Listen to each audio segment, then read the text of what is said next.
दुनिया के तमाम फिलोसोफर्स अकेले रहना चाहते हैं। वे दुनिया के बारे में चिंतन करते हैं, लेकिन दुनिया से जुड़ने में उन्हें मुश्किल होती है। वे खुद के बारे में चिंतन करते हैं, लेकिन खुद से जुड़ने में भी उन्हें मुश्किल होती है। नीत्शे के साथ भी कुछ ऐसा ही मामला था। जब उन्होंने कॉलेज में प्रोफेसर की नौकरी छोड़ दी, तो उसके बाद यूरोप में बंजारों की तरह घूमना शुरू कर दिया। वो किसी शहर में टिक कर नहीं रहते थे, बस यात्रा करते रहते। किसी से बात नहीं करते थे, बस यूं ही खामोश सफ़र करते रहते। इस दौरान वो अपनी नोटबुक में नई नई लाइनें लिखते रहते। यात्रा करना शायद नीट्शे के लिए मेडिटेशन का एक तरीका था। ज़रा कल्पना करके देखिए, यूरोप के ठंडे शहरों में गर्म कपड़े पहन के यात्रा करते हुए नीट्शे। उनकी तबीयत खराब है, उनकी दिमागी हालत ठीक नहीं है, वो ओवर स्ट्रेस्ड हैं, ओवरवर्क्ड हैं। वो लगातार अकेले पढ़ते जा रहे हैं और उनके पास साथ निभाने के लिए भी कोई नहीं है। जब मैं उनके जीवन को सोचता पढ़ता हूँ, तो मन में एक सवाल हमेशा आता है, क्या उनके जीवन में इतना प्रेम नहीं था कि वो एक जगह टिक कर रह सकते? प्रेम हमें भटकाव से रोकता है, एक जगह टिकाता है, मानसिक बंजारेपन को थाम लेता है। लेकिन शायद नीत्शे के जीवन में ऐसा नहीं था। उन्हें लोगों से रिश्ते बनाने में मुश्किल होती थी, खासकर स्त्रियों से बात करने में उन्हें बेहद संकोच होता था। उनका बचपन स्त्रियों के बीच बीता था, उसके बाद भी वो स्त्रियों के साथ जुड़ नहीं पाते थे। उनके जीवन में प्रेम आया था, लेकिन उसके पहले उनके जीवन में एक और चीज़ हुई जिसने उनकी सोच को थोड़ा और बदल दिया। यूरोप में भटकते हुए वो स्विट्ज़रलैंड में सिल्स मारिया नाम के एक कस्बे में पहुंचे। उस जगह की खूबसूरती पर उनका दिल आ गया। वहाँ के पहाड़ों और जंगलों ने उनके भीतर एक अलग किस्म की ऊर्जा भर दी, जिससे उनके पास नए नए विचार आए। वहाँ पहुँचने के महीने भर बाद ही जब वो एक चट्टान के किनारे बैठे थे, उनके भीतर वो विचार कौन था जिसे फिलॉसफी की दुनिया में नीट्शे की सबसे सुंदर विचारों में से एक माना जाता है। ये बात उन्होंने अपनी किताब द गे साइंस में लिखी है। एक रोज़ वो उस चट्टान के किनारे टहल रहे थे। वो बेहद बेचैन थे।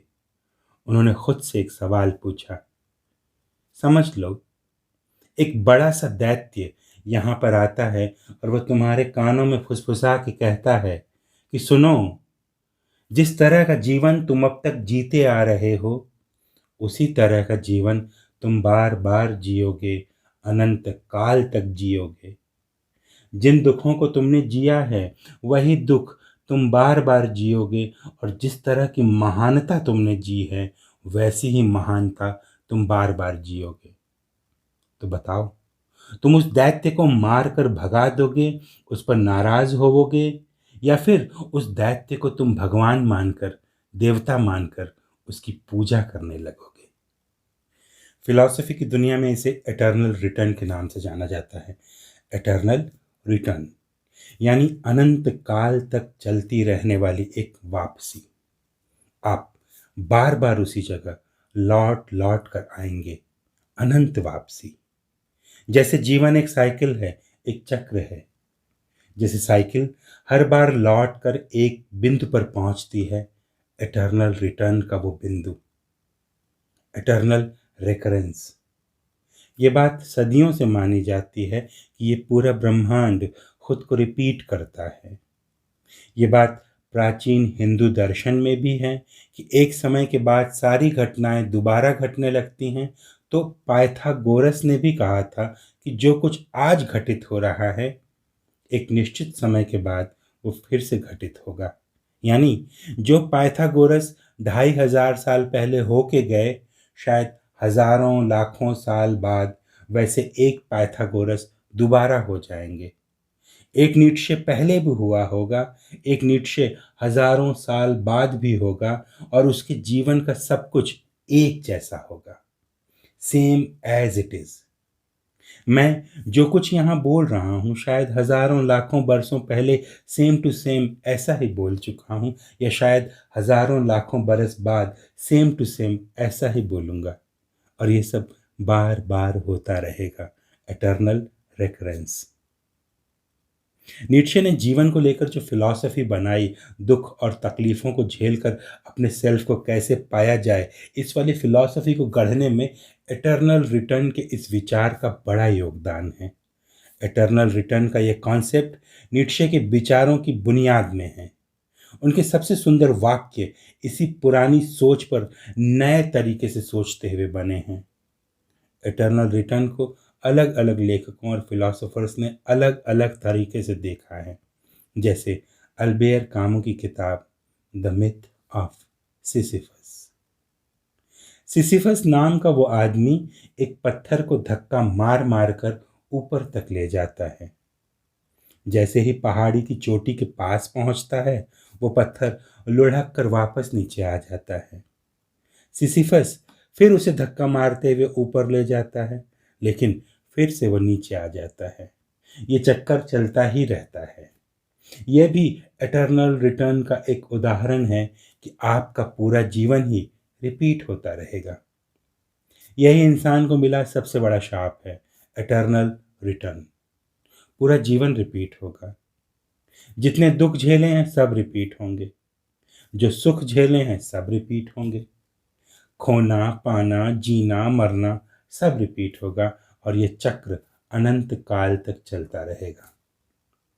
नीत्शे कहते हैं, हम सबके जीवन में ऐसे कई लम्हे होते हैं जिन्हें हम अपना फेलियर मानते हैं, जैसे कोई नौकरी छूट गई, किसी एग्ज़ाम में फेल हो गए, कोई ब्रेकअप हो गया। इन सारे लम्हों को हम अपने जीवन की नाकामियों में शामिल करते हैं। नीत्शे कहते हैं कि अगर ज़रूरत पड़े और इन सब लम्हों को दोबारा जीना पड़े, तो हमें खुशी खुशी उन्हें दोबारा जीना चाहिए। जैसे एक संगीतकार अपनी गलतियों को ठीक करने के लिए बार बार रियाज करता है, उसी तरह हमें अपनी गलतियों और दुखों और नाकामियों को इस तरह जीना चाहिए कि उनसे हमारा जीवन सुंदर बनने लग जाए। हमें अपने जीवन को इस तरह जीना चाहिए जैसे हम अपनी लाइफ के हीरो हैं, अपनी खुद की नज़र में हीरो। नीत्शे कहते हैं कि यह हमें तय करना है कि हमें क्या बनना है। यह हमें तय करना है कि हम अपने आप को किस रूप में देखना चाहते हैं। यह हमें तय करना है कि हम अपनी ज़िंदगी को किस तरह जीना चाहते हैं। अपनी ज़िंदगी को अपनी तरह से जीने के लिए हम अपनी लाइफ में डिसीजंस लेते हैं, चॉइसेस बनाते हैं, सिलेक्शंस करते हैं। हमें अपनी चॉइसेस, अपने डिसीजंस और अपने सिलेक्शन से प्यार करना होगा। अगर हम उनसे प्यार करेंगे तो उनसे दूर नहीं भागेंगे और अपनी नाकामियों को दुरुस्त करने का एक मौका पाएंगे। जब रिपीट होना ही है तो उस पर इतना मातम क्यों मनाना, इतना दुखी क्यों होना। अगर कोई लाइफ आप बार बार जिएंगे तो वो बोरिंग हो सकती है।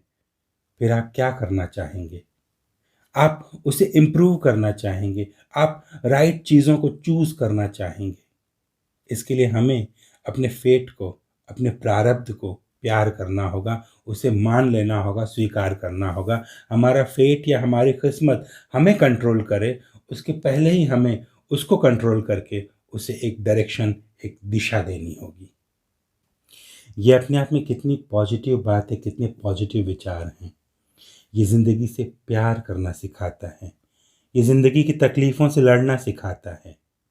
नीत्शे कह रहे हैं कि अपने जीवन को इस तरह से जियो जैसे तुम दूसरी बार ये जीवन जी रहे हो। पहली बार तो एक्चुअली तुमने गलतियों वाला जीवन जिया था। इस बार ये जो दूसरा जीवन तुम जी रहे हो, इसमें अपने सारे डिसीजंस को सोच समझ के लो। जो भी डिसीजन तुम बिना सोचे समझे लेने वाले थे, दरअसल वो किसी पास्ट लाइफ में एज इट इज़ ले चुके थे। इसलिए इस लाइफ में ज़रा सा सोचो, उसके बाद डिसाइड करो। इटर्नल रिटर्न का ये कॉन्सेप्ट दरअसल ज़िंदगी को जीने का एक आशावादी नज़रिया है। नीत्शे के पहले के यूरोपियन थिंकर जैसे शोपेनहावर कहता था कि दुख को दूर करो, दुख को अपने पास आने ही मत दो। नीत्शे कहते थे, दुख कोई ऐसी चीज नहीं है जिसे दूर भगाया जा सके।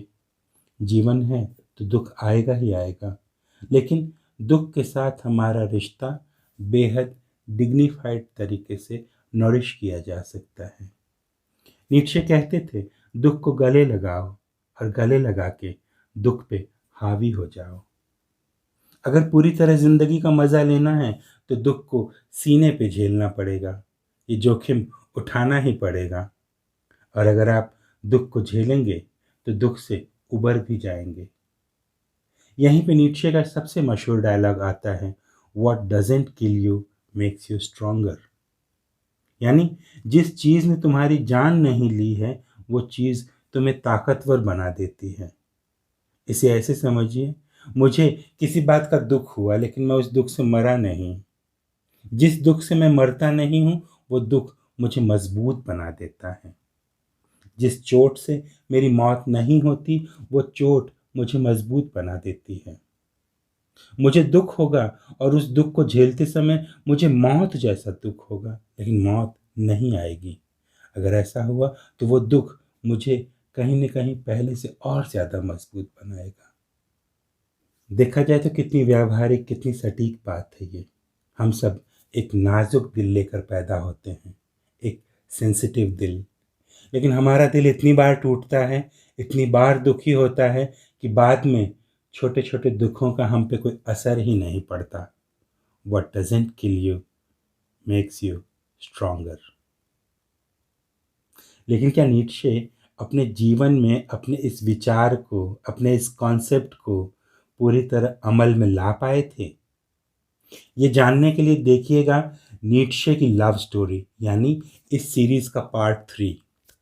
नीत्शे की लव स्टोरी में इतने सारे एंगल्स हैं कि मैंने उस पर एक अलग वीडियो बनाया है ताकि उसके सारे किरदारों के साथ थोड़ा इंसाफ हो सके। नीत्शे पर वीडियो की यह सीरीज अभी चलती रहेगी। उनके जीवन और फिलॉसफी के सारे पहलुओं को टच कर सकूं, ये कोशिश मैं करूंगा। आप YouTube पर मुझसे जुड़े रहिए। मेरे हिंदी अपडेट्स के लिए इंस्टाग्राम पर जुड़िए और अंग्रेजी अपडेट्स के लिए geetchaturvedi.english इससे जुड़ जाइए।